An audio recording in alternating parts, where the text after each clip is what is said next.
Hi folks, you're with Tacitus today at your Pushback channel, and thank you for joining this live stream. In this essay, I'd like to talk about, I'll use the example or an example from British Parliament, but it could apply to really any Western Parliament at the moment. That is the head of the Treasury in Britain, or as it's known in Britain, the Chancellor of the Exchequer, is a gentleman by the name of Rishi Sunak. He's a Brahmin Indian, has been schooled in England, and is very well spoken. So he's clearly gone to an expensive private school. He's married the daughter of one of the richest families in India, and he's indicated, as I understand it at least, and certainly his wife has, that they've got no intention of making England or Britain their home, and they're Indian, and they're going to India to retire. And now his father-in-law is a very wealthy banker and investor, that sort of thing. So he'll probably arrange cosy jobs for Rishi all over the place. He may be in Wall Street and that sort of thing. But the children are Indian and regard themselves as Indian, and so there's the affinity and the loyalty to Britain is about zero. Now, yet, in spite of that, the Conservative Party obviously wanted to curry the Indian vote, but the Conservative Party gifted Mr. Sunak a nice cosy electorate where you can't lose if you're a Conservative. It's a nice blue ribbon sort of area. Then he's in a very short space of time been given one of the most senior positions in the British government, Chancellor of the Exchequer. So often, if you look at throughout history, the Chancellor of the Exchequer, their next stop is the Prime Ministership of Great Britain. So he's been gifted this, and now I don't doubt he's had a decent education, and he's again very well spoken, and in that he's that English patrician sort of way. He's got quite a pleasant manner about him. But if he's a financial genius, then I don't see it. He's got the connections where he doesn't need to know. I mean, he wouldn't even have to count to 10, and he'd still be able to get very well-paid, prestigious jobs, because the Brahmins look after each other like that, and his father-in-law will make sure he's well looked after, if anything, just for the prestige of the family name and so on.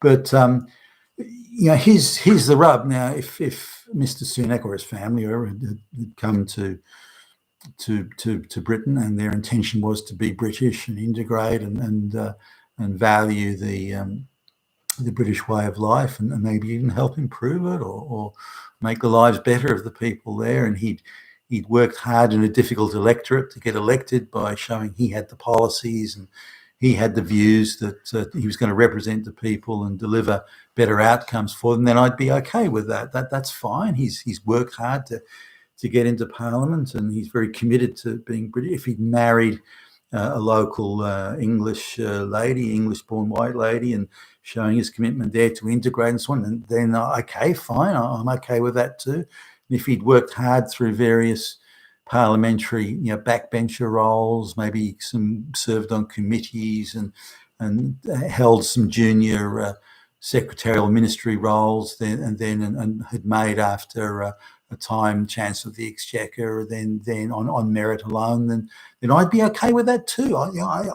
I don't care. It makes no difference to me if he's the best qualified for the job and he's worked hard to get it, and he's a very committed Englishman and so on, then I'd be okay with that. But he's actually none of those things. He's not committed to Britain at all. He's married another Indian, and who wasn't British born, and then the Indian kids that are very, their names, they've got, Krishna is names of one of the kids, for goodness sake. So, you couldn't get, that's an Indian god, by the way, but you couldn't get more Indian than that. I think the girl's called Anushka or something like that. Again, another very Brahmin sort of highbrow name. So they're very clearly Indian to the core. No intention of staying there. Every intention of retiring to India. And Mr. Sunak, as I understand it, even wants to go and work in America, after his British parliamentary career is over. But what even drew him to wanting to be in Parliament? I mean, he's got no commitment to anything British. Why would he even want to be there?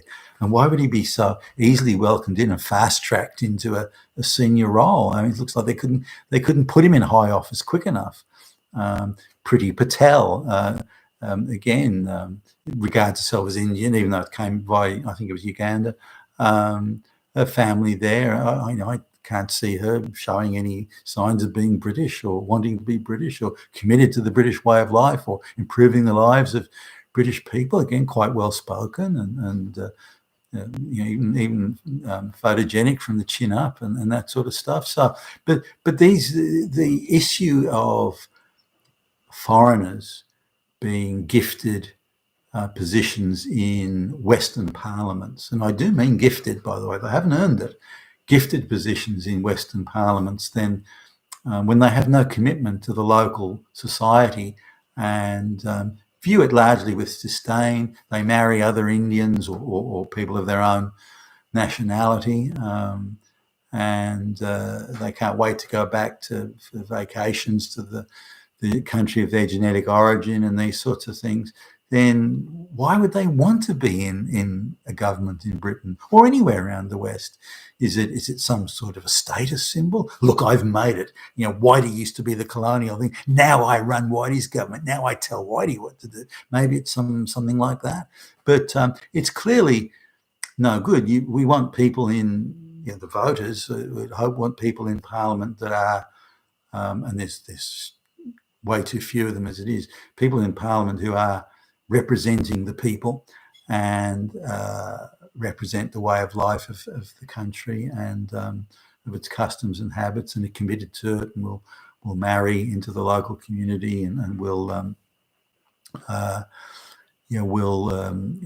die there, retire and die there, that sort of thing. So they need to have a total, I believe, a total commitment to the local community and society and to the local welfare of the local people. And yet these folks clearly have, if they have any of that at all, it's on the collateral. It's an accident.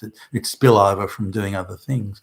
And so, maybe the West needs to rethink its particularly with machine politics, where they can sort of push these foreigners into, the party machine can push foreigners into easily winnable electorates rather than making them work for it.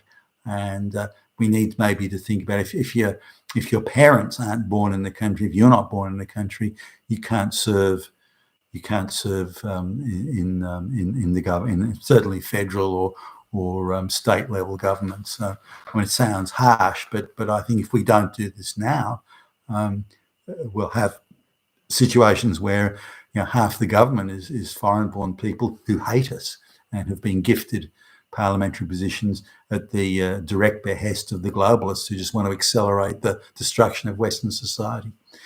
You've been with Tacitus today, your Pushback channel. Thank you for listening.